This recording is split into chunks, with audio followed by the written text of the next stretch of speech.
I am in Dallas, Texas, home of the Cowboys and Mavericks.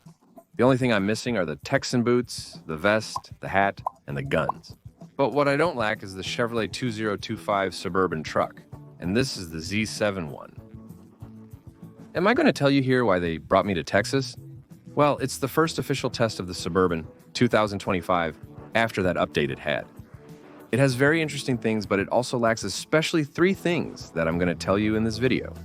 Is it one of your favorites? I know, the 2025 Suburban Welcome.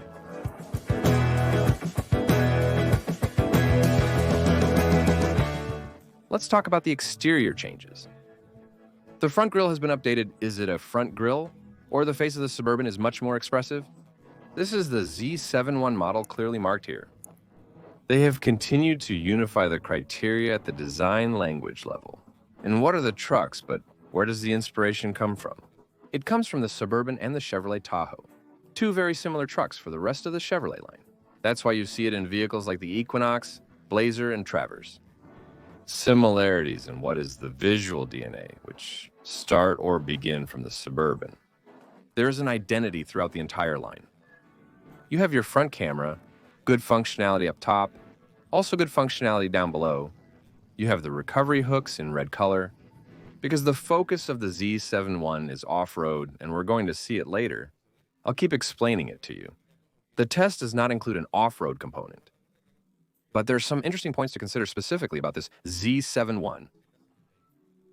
The approach angle, let's say the clearance, here it has more height.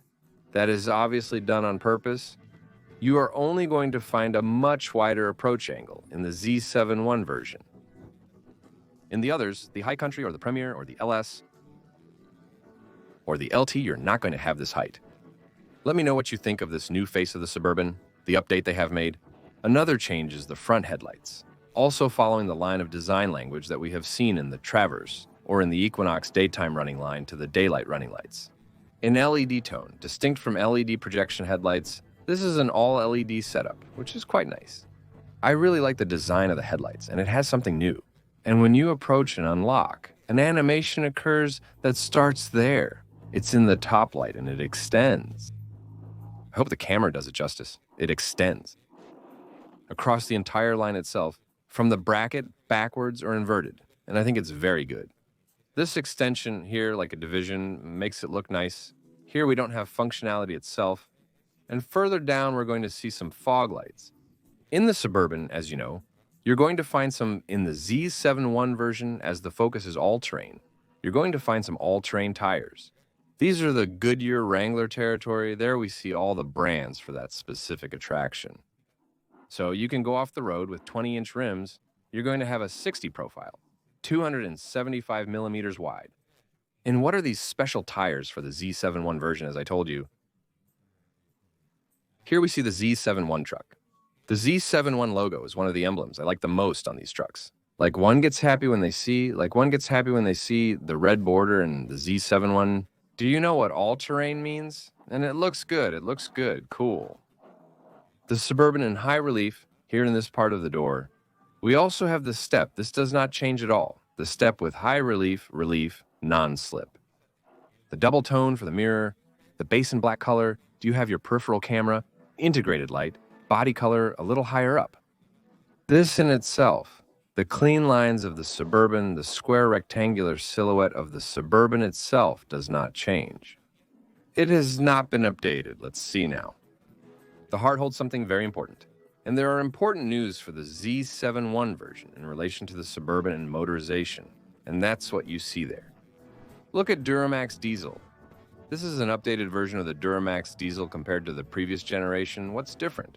The Duramax diesel now offers 10% more power with an output of 305 horsepower and a torque that says it's ready there when you need it. You need 495 pound-feet of torque with this Duramax diesel turbo diesel 3.0 liters. The Duramax diesel is making headlines as it's the first time it's being offered in a Z71 version. They have made the Duramax diesel available. Is this the standard engine or the one that comes as standard, right? Isn't that the standard engine? The Series 1 is the 5.3 liters, 5.8 or 5.8, And you also have the Ecotec 5.8 liters, also available for the Z71 version and also for the entire Suburban range. With the 5.3 liters, you're going to have an approximate power of 355 horses. You would have with the 5.3 liters, the Ecotec V8 and 383 pound-feet of torque. If you opt for the 1.65 gallons V8, you get 420 horsepower and 460 lb-ft of torque. But this is the Duramax diesel, and how does it drive? I'm going to tell you. But the interesting thing is obviously to handle it, and that's what I'm doing here. And that's why we're in Texas. Because it's going to be interesting to see what the balance is like in everyday handling. In the Z version, 71 whose focus is off-road, you have some wheels, some Wrangler tires, off-road, which is what has the most traction for that purpose. But in everyday handling, let's see how it feels. And at that moment, a perfectly paved highway, a romantic road as I call it, in everyday handling. Of course, do you feel, let's say, that you transmit some imperfections in the cabin, but, well, for that you have a good suspension that cushions. However, well, no, I don't see any problem, any inconvenience for it to be your everyday vehicle, even with these tires. It feels heavy as expected in a large truck like a Suburban. That's part of the experience. And with another factor or another variant, which is the first time in a Z71 version with this engine, the diesel there. 495 pound-feet of torque. Let's step on it a little now that we have the chance. Here we go to the floor.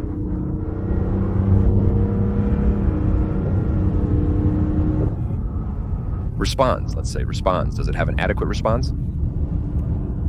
This is the 3.0-liter Duramax diesel, which now, as I told you, has a 10% more power. Another important fact, something that this version Z, 71 lacks, both in the Tajo and in the Suburban, this from the Suburban. It's that you don't have the Super Cruise system, the one that allows you to travel with the hands-free system of an almost autonomous level, where you can let go of the steering wheel, where it corrects for you, where it can even, through the operation of the directional, change lanes. Well, all those things in the Z71 you don't have. That's already part of the High Country Premium. The Z71 primarily focuses on off-road and all-terrain capabilities, according to the provided explanation. I mean, I think they could have perfectly accommodated it in a Z71, but they haven't done it. Driving position. Feeling very comfortable is also a significant factor. You feel like the owner of the road, I mean, in a big truck, a full-size sport utility vehicle like these, well, driving it itself is a delight. All that experience it gives you, big horse, whether it walks or not very well. And well, you don't have the seat that you do have in the LS model. What you have is your motorized console. If there are updates at the front, you'll also find them at the back and the rear lights. Look how nice they are. The integration of the rear light contemporary modern with optical play with several lenses. So this looks very nice. Full LED as well. The front and rear feature all LED technology with impressive integration. Let me know there in the comments what do you think, but I like it. Quad exhaust pipe. These are round or semi-round, while in the standard High Country, it's the quad exhaust pipe. But it's rectangular, so it looks more sporty. I like it a lot. Towing capacity the same 8,300 pounds as before. Anything about the suspension I hadn't told you? It's going to have adaptive air suspension on all four corners. That's why when you're driving it, you have that versatility, that functionality, both on a perfectly paved highway and if you want to take it off-road. The back part is quite nice, let's say. You have the Suburban, they've updated this a bit. You have a lot of versatility. You have your rear camera. Obviously, peripheral vision all around, there's no problem there. And up front, something I forgot to mention is that you have a protection plate, the aluminum skid plate. That's also important for you to remember. Let's go inside, where there's one thing better than the Ford Expedition. And this Z71 model is also missing a couple of things. If you're enjoying the video, please like it. Are you excited about the Freddy Car Power 360 community? Well, here you will have trips, exclusive tests like this one of the Z71. I also have the Ford Expedition, and they are coming. I'm going to Las Vegas for the CIMA show, and I'm also going to New York to something very special that has to do with the automobile industry. So don't miss out, a lot of content is on the way. We continue. The cabin has things that are different from last year. Yes, we are going to start the vehicle and we are going to observe and start talking about what those differentiating factors are for 2025 because they are very good. Look at this infotainment screen, which is larger than the competition's. And they have a presentation there, a display where they show you each one of the competitions, like the Sequoia, the Ford Expedition, to indicate that this is the largest one, the one that has it. The largest screen is the Tahoe and the Suburban, because it's basically the same screen. Integration of Google applications.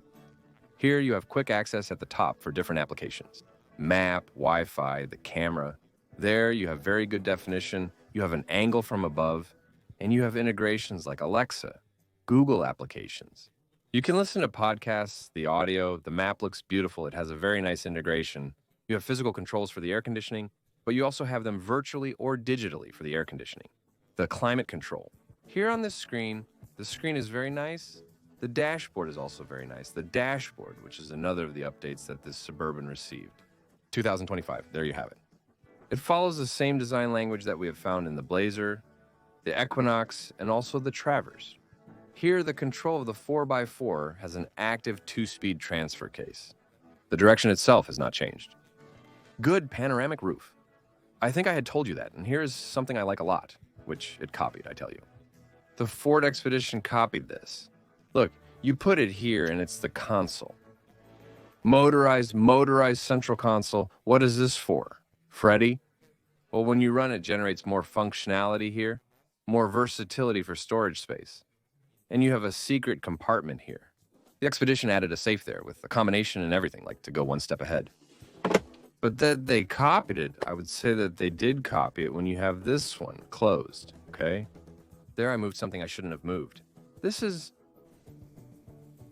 You close it in this because it's the Z71. But for example, in the LS, this becomes a seat, since this gives space for one more passenger. Wireless charging for cell phones doesn't change this entire module.